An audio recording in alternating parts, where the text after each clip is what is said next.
আসসালামু আলাইকুম প্রিয় ষষ্ঠ শ্রেণীর শিক্ষার্থীরা। আগের ক্লাসে আমরা অনুশীলনী 1.6 এর 20 নং পর্যন্ত প্রত্যেকটি অঙ্কের সমাধান তোমাদের বুঝিয়ে দিয়েছিলাম। আজকের ক্লাসে আমরা 21 নম্বর থেকে শুরু করব। 21 নম্বরে টাকে লেখা আছে একজন শিক্ষক 60.60 টাকায় ডর্জন দরে।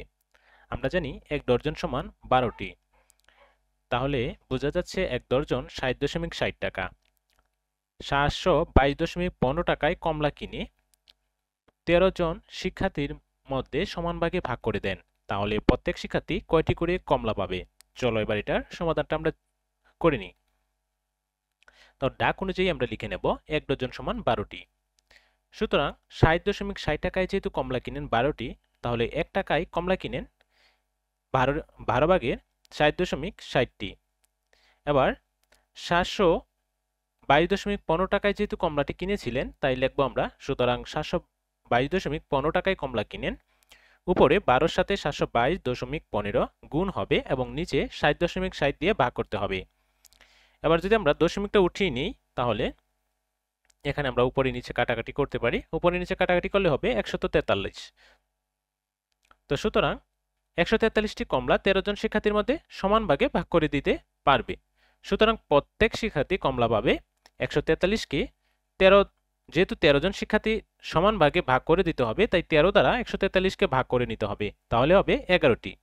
সুতরাং প্রত্যেক শিক্ষার্থী 11টি করে কমলা পাবে। এবার আমরা 22 নম্বরের দাগটা দেখে নেব। 22 নম্বর অঙ্ক বলছে একটি বাঁশের 0.15 অংশ কাদায় রয়েছে এবং 0.65 অংশ পানিতে আছে। যদি পানির উপরে বাঁশটি দৈর্ঘ্য 4 মিটার হয়, তাহলে সম্পূর্ণ বাঁশটির দৈর্ঘ্য কত? চলো এটার সমাধানটা আমরা করে নিই। আমরা ডাক অনুযায়ী লিখে নেব। মনে করি বাঁশটির সম্পূর্ণ অংশ 1 অংশ। সম্পূর্ণ অংশটা এখানে কিন্তু উল্লেখ করা নেই, তাই আমরা বাঁশটির সম্পূর্ণ 1 অংশ ধরে নিতে পারি। প্রশ্ন অনুসারে এখানে বলা হয়েছে বাঁশটি কাদায় আছে 0.15 অংশ এবং পানিতে আছে 0.65 অংশ। এবার এই দুইটিকে আমরা যোগ করে নেব। যদি দুইটিকে যোগ করি, তাহলে বাঁশটি কাদায় ও পানিতে আছে লিখে নিয়ে আমরা 0.15 যোগ 0.65 অংশ পিছনে লিখে নেব। যোগ করলে পাবো আমরা 0.80 অংশ। তো এখানে আমরা প্রথমে ধরে নিয়েছিলাম সম্পূর্ণ বাঁশটি 1 অংশ। এবার এই 1 অংশ থেকে আমরা 0.80 অংশটা বাদ দিয়ে নেব। বাঁশের পানির উপরে আছে 1 বিয়োগ 0.8 অংশ ইকুয়াল 0.2 অংশ। এই 0.2 অংশ, এটা বাঁশটি পানির উপরে আছে। তো প্রশ্ন অনুসারে লিখতে পারি 0.2 অংশ যেহেতু 4 মিটার, এখানে এই 4 মিটার লেখাটা আছে, যেহেতু পানির উপরে বাঁশটির দৈর্ঘ্য 4 মিটার, তাই আমরা 0.2 অংশ পানির উপরে আছে, এটা 4 মিটার। সুতরাং 1 বা সম্পূর্ণ অংশ 4 দিয়ে 0.2কে ভাগ করে নেব, আর এই পাশে আমরা মিটার লিখে নেব। তো 4 দ্বারা যদি এটা ভাগ করে নিই, আমরা 20 পেয়ে যাব, 20 মিটার। তো তোমরা এটা ক্যালকুলেটরে করে নিও। তো সম্পূর্ণ বাঁশটির দৈর্ঘ্য 20 মিটার। এটা হচ্ছে 22 নম্বরের সমাধান। আশা করি এটার সম্পূর্ণ সমাধানটা বুঝতে পেরেছ। এবার আমরা 23 নম্বরের দাগটা দেখে নেব। 23 নম্বর অঙ্কে বলছে আব্দুর রহমান তার সম্পত্তির 0.125 অংশ স্ত্রীকে দান করলেন। বাকি সম্পত্তি 0.50 অংশ পুত্রকে ও 0.25 অংশ কন্যাকে দেওয়ার পর তিনি দেখলেন তার যে অবশিষ্ট সম্পত্তির মূল্য 3,15,000 টাকা। আব্দুর রহমানের সম্পত্তির মোট মূল্য কত? চলো এবার এটার সমাধানটা আমরা করে নিই। তো প্রথমে ডাক অনুযায়ী আমরা লিখে নেব আব্দুর রহমানের সম্পত্তির পরিমাণ 1 অংশ। আব্দুর রহমানের যে মোট সম্পত্তি এখানে কিন্তু উল্লেখ করা নেই, তাই আমরা সম্পূর্ণ সম্পত্তিটাকে 1 অংশ ধরে নিতে পারি। স্ত্রীকে দান করলেন 0.125 অংশ। বাকি রইল আমরা 1 অংশ থেকে স্ত্রী অংশটা বাদ দিয়ে নেব, তাহলে আমরা পাবো 0.875 অংশ। তো পুত্রকে দিলেন, এবার পুত্রের অংশটা এই অংশ থেকে আমরা গুণ করে নেব। তো 0.875 এর 0.50 অংশ। এবার যেহেতু 3 গণ পরে দশমিক আছে, তাই এখানে আমরা 1000 দিয়ে ভাগ দিয়ে নেব। ভাগ দিলে দশমিকটি উঠে যাবে। এর মানে গুণ চিহ্ন, আর এখানে 2 গড় পরে দশমিক আছে, 50-এর সামনে দশমিক আছে, তো 50 আর নিচে যে সামনে যে দশমিক আছে তাই দুই সংখ্যা, এর জন্য আমরা 100 দিয়ে ভাগ করে নেব। 100 দিয়ে যদি ভাগ করি তাহলে দশমিকটা উঠে যাবে। এবার নিচে 1000 সাথে 100 যদি গুণ করে দেই তাহলে হবে 1 লক্ষ, তা আমরা নিচে লিখে নিলাম। আর উপরে 875 সাথে 50 গুণ করে দিলে পাবো 43,750। তো 1 লক্ষ দ্বারা 43,750কে যদি ভাগ করে দেই তাহলে 0.4375 অংশ এটা পাবো। এবার আমরা কন্যাকে দিয়েছে সেটা বের করে নেব। কন্যাকে দিলেন 0.875 এর 0.25 অংশ। এবার 3 সংখ্যা যেহেতু আছে এখানে, তাই এটাকে 1000 দিয়ে ভাগ করে নেব। আর এখানে 2 সংখ্যা ছিল 25, এর সামনেই দশমিক চিহ্ন, তাই 100 দ্বারা ভাগ করে নেব। তো নিচে 1000কে 100 দ্বারা যদি গুণ করি তাহলে হবে 1 লক্ষ। আর 1 লক্ষ দিয়ে 2185কে তাহলে আমরা পাবো 0.21875 অংশ। এবার আমরা যে অবশিষ্ট অংশটা ছিল দুই ছেলে এবং মেয়ের, কন্যা এবং ছেলের, সেই অংশটা যোগ করে মোট অংশ থেকে আমরা বাদ দিয়ে নেব। 0.875 থেকে আমরা ছেলের অংশ এবং কন্যার অংশটা যোগ করে এখানে বাদ দিয়ে নেব। তাহলে বাদ দিলে আমরা পাবো 0.21875 অংশ। এই অংশটা হচ্ছে তার অবশিষ্ট অংশ। তো এবং 0.21875 অংশের সম্পত্তির মূল্য 3,50,000 টাকা, সরি 3,15,000 টাকা। এবার এক বা সম্পূর্ণ অংশের সম্পত্তির মূল্য, নিচে আমরা 0.21875কে 3,15,000 দিয়ে ভাগ করে দিই যদি, তাহলে আমরা পাবো 14,40,000 টাকা। তো আমরা উত্তরে লিখব আব্দুর রহমানের মোট সম্পত্তির মূল্য 14,40,000 টাকা। আশা করি এই সমাধানটা তোমরা বুঝতে পেরেছ। এবার আমরা 24 নম্বরের সৃজনশীল অঙ্কটার সমাধান করব। তো 24 নম্বর সৃজনশীলে বলছে একজন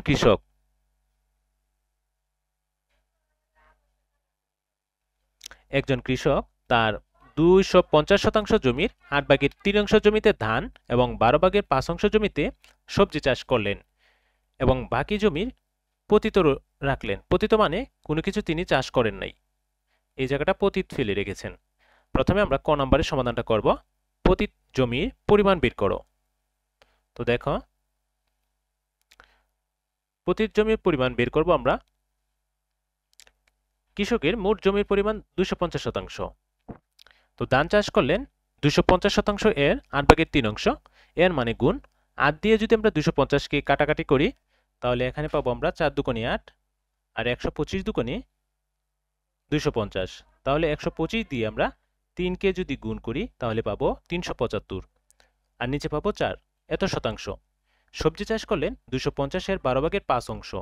এবার আমরা 2 দিয়ে 12কে কাটলে 6 দুগুণে 12 আর 2 দিয়ে 250কে কাটলে হবে 125। এবার 125কে যদি আমরা 5 দিয়ে গুণ করে দেই তাহলে হবে 625 আর নিচে হচ্ছে 6। তো এবার পতিত জমির পরিমাণ 250 থেকে আমরা সবজি এবং ধানের অংশটি যোগ করে বাদ দিয়ে দেব। যোগ করে যদি বাদ দিয়ে দিই তাহলে আবার দেখো 4 এবং 6 এই দুইটার লসাগু করলে আমরা 12 পাবো। এখানে 12 লেখা হয়েছে। 12 দিয়ে এই প্রথম ভগ্নাংশের হর 4কে যদি ভাগ করি তাহলে পাবো 3। 3 দিয়ে 375কে গুণ করলে 1125 পাবো। এখানে যোগ চিহ্ন ছিল, যোগ চিহ্ন বসিয়ে নিলাম। এবার 6 দিয়ে 12কে যদি ভাগ করি তাহলে 2 পাবো। 2 দিয়ে 625কে যদি গুণ করি তাহলে হবে 1250। এবার এই দুটিকে যোগ করলে হবে 2375 আর নিচে হর থাকবে 12 আর এখানে বিয়োগ ছিল 250। তো তাই লিখে নিলাম। পরের লাইনে দেখো, 12 দিয়ে 250কে যদি গুণ করি তাহলে হবে 3000। এই যে 3000 বসিয়েছি আর এখানে বিয়োগ চিহ্ন ছিল, বিয়োগ চিহ্ন লিখে নিলাম। আর উপরে 2375 ছিল, 2375 লেখা হয়েছে। নিচে হর 12 ছিল, 12 বসিয়ে নিলাম। 3000 থেকে 2375 যদি আমরা মাইনাস করে দেই তাহলে পাবো 625 আর নিচে 12 থাকবে। এবার 12 যেহেতু ছোট সংখ্যা, উপরে 625, তাই 12 দিয়ে ভাগ করে দিলে পাবো আমরা 52/12 এটা হচ্ছে পতিত জমির পরিমাণ। আশা করি এই সম্পূর্ণটাই তোমরা ক নম্বরের সমাধানটা বুঝতে পেরেছ। এবার আমরা খ নম্বরের সমাধানটা করে নেব। খ নম্বরে বলছে সবজির বিক্রয় মূল্যের চেয়ে ধানের বিক্রয় মূল্য 2400 টাকা কম হলে মোট কত টাকার সবজি বিক্রি করেছিলেন? চলো এটা সমাধানটা বুঝে নিই। তো প্রথমে আমরা ডাক অনুযায়ী লিখে নিলাম সবজি ও ধান চাষের জমির পরিমাণের পার্থক্য আমরা ক অংশ থেকে পেয়েছিলাম 6/625 বিয়োগ 4/375 শতাংশ। এবার এই দুটিকে আমরা নিচের হর দুটিকে লসাগু করলে 12 পাবো, 12 দিয়ে 6কে ভাগ করলে পাবো 2, 2 দিয়ে 625কে যদি গুণ করে দেই তাহলে হবে 1250। মাঝখানে বিয়োগ চিহ্ন ছিল, বসিয়ে নিলাম। এবার 4 দিয়ে যদি 12কে ভাগ দিয়ে দেই তাহলে হবে 3, 3 দিয়ে 375কে গুণ করে দিলাম, এখানে হলো 1125। এর পাশে আমরা শতাংশ লিখে নিলাম। 1250 থেকে 1125 বাদ দিলে হবে 125। আবার নিচে 12 ছিল, হর 12 লিখে নিলাম, 12 দিয়ে ভাগ করে দিলে আবার আমরা একটা দশমিক সংখ্যা পেয়ে যাব। তো তা না করে আমরা প্রশ্ন অনুসারে 12/125 অংশের সবজির বিক্রয় মূল্য 2400 টাকা ডাক অনুযায়ী দেওয়া ছিল, সেখান থেকে আমরা লিখেছি। তো সুতরাং এক অংশের সবজির মূল্য 2400 গুণ 12 উপরে আর নিচে হবে 125। এই সংখ্যাটি এখানে ভগ্নাংশ অবস্থায় আছে, দ্বিতীয় লাইনে এটা উল্টে যাবে।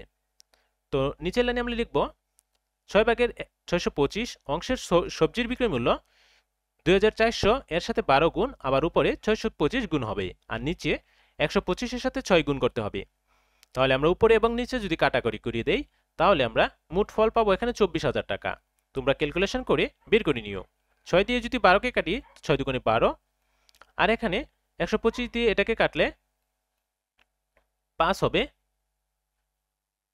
তো এভাবে উপরের গুলা যদি আমরা গুণ করে দিই তাহলে এখানে 24,000 পাবো। সবজির বিক্রয় মূল্য 24,000 টাকা।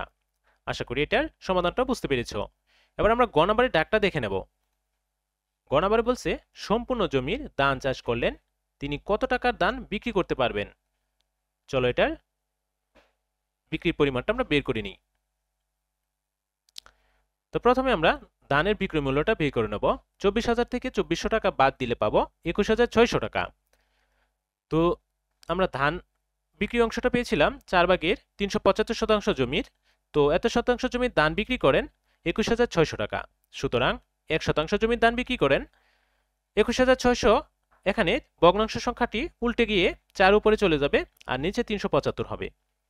সুতরাং এখানে হবে 250 জমির ধান বিক্রি করেন 21,600 গুণ 4 গুণ 250 আর নিচে হবে 375। এবার 375 দিয়ে উপরে নিচে কাটাকাটি করলে আমরা পাবো 57,600 টাকা। এই টাকাটা হচ্ছে ধান বিক্রির টাকা। সম্পূর্ণ জমিতে ধান চাষ করলেন 57,600 টাকার ধান বিক্রি করতে পারবেন যদি তিনি সম্পূর্ণ জমিতে ধানটা চাষ করেন। এই ছিল গ নাম্বারের সমাধান। তো প্রিয় শিক্ষার্থীরা, আজকের ক্লাসে তোমাদের 21 নম্বর থেকে 24 নম্বরের প্রত্যেকটি অঙ্কের সমাধান বুঝিয়ে দিয়েছি। পরবর্তী ক্লাসে তোমাদের